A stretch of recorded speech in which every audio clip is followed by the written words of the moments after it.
Hi friends, நம்ம ஈராட் மூவிஸில் 5வது வாரமாக சக்ஸஸ்ஃபுல்லாக ஓடிட்டு இருக்க தெலுங்கு படமான டில்லு ஸ்கொயர் எப்படி இருக்குன்னு பார்ப்போம். இது 2022ல் காமெடி டைமிங்லையும் ரைட்டிங்லையும் ஹீரோட ஜாலியான மேனரிஸ்ட்டுக்கும் ஆடியன்ஸ் கிட்ட நல்ல ரீச் ஆன டிஜே டில்லுவோட சீக்குவல் இது. இதில் ஹீரோ சித்து கூட அனுபமா பரமேஸ்வரன் நடிச்சிருக்காங்க.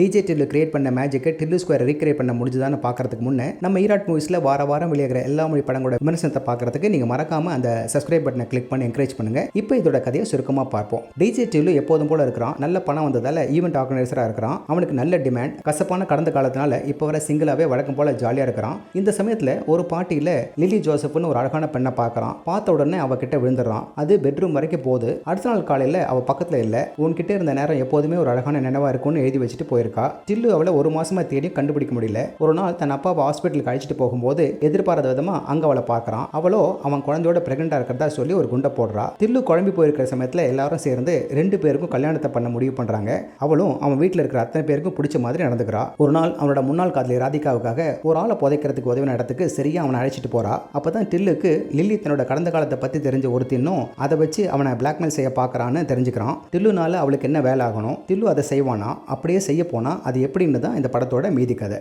ஆடியன்ஸ் எங்கேஜிங்கா வச்சிருக்கிறதுக்கு போல்டாவும் யூத்ஃபுல்லாவும் இருக்கிற சம்பவங்களை உள்ள இறக்கிறதுக்கு முன்னே ஹீரோ சித்து முதல் பாகத்தில் நடந்ததை விவரிக்கிறதோட படம் ஆரம்பிக்குது. ஃபர்ஸ்ட் ஹாஃப் நல்ல ஒரு ஆர்வத்தை தூண்டிட்டு ஒரு ஜாலியான எதிர்பார்ப்போட செகண்ட் ஹாஃப்ல நுழையுது. செகண்ட் ஹாஃப்ல ரசிக்கும்படியான ஒன்லைனர்களும் நல்ல காமெடி டைமிங்கும் ஆடியன்ஸ் அப்பப்போ சிரிக்க வைக்குது. கிளைமேக்ஸ் கொஞ்சம் இழுத்தடிக்கிற மாதிரி இருந்தாலும் இந்த என்டர்டைன்மெண்ட் கலவையை கடைசி வரை கொண்டு போகிறது. இதில் முக்கியமான சேலஞ்சுன்னா முதல் படத்தில் மக்கள் பார்த்து ரசித்த டிஜே டில்லுவோட கேரக்டரைசேஷன் தான். அந்த மேஜிக் இதுலையும் கொண்டு வரணும். யாருக்கானாலும் அந்த மேஜிக்கை ரீக்ரியேட் பண்ணுறது ரொம்ப கஷ்டம். ஆனால் இயக்குனர் மல்லிக்ராம் இந்த மேஜிக் அப்படியே ரீக்ரியேட் பண்ணது மட்டும் இல்லாமல் இதையும் எல்லாரும் ரொம்ப ரசிக்கப்படியான ஒரு பக்க என்டர்டைனராக கொடுத்துருக்காரு. வசனங்களும் அதே ஷார்ப்னஸோட இருக்கு. ஹீரோ சித்து அந்த வசனங்களை டெலிவரி பண்ணுற விதமே வேற லெவல். ஒன்லைனர்ஸ் நல்ல கேட்சியாகவும் ரசிக்கப்படியாகவும் அமைஞ்சிருக்கு. அடுத்தது லில்லி அவரை அனுபமா பரமேஸ்வரனோட கேரக்டர். அப்படி பார்த்தவரை இப்படி பார்க்கும்போது அவரோட ரசிகர்களுக்கு சர்ப்ரைஸாக இருக்கும். நிறைய நெகட்டிவ் ஷேட்ஸ் இருக்கிற கேரக்டர் அத்தனையுமே சரிசமமாக வெளிப்படுத்திருப்பாரு. ஒரு சீனில் செக்ஸியாக ஃப்ளர்ட் பண்ணுற மாதிரி, அடுத்த சீனில் அப்பாவியா பரிதாபமா, கடைசியில் ஒரு மாஸ்டர் மைண்டாக கமாண்டிங்காக கலக்கியிருக்காரு. இது வரைக்கும் நடிச்சதில் பெஸ்ட் பர்ஃபார்மன்ஸ்னு சொல்லலாம். விஷுவல்ஸ் யூத்ஃபுல்லாகவும் கலர்ஃபுல்லாகவும் இருக்கு.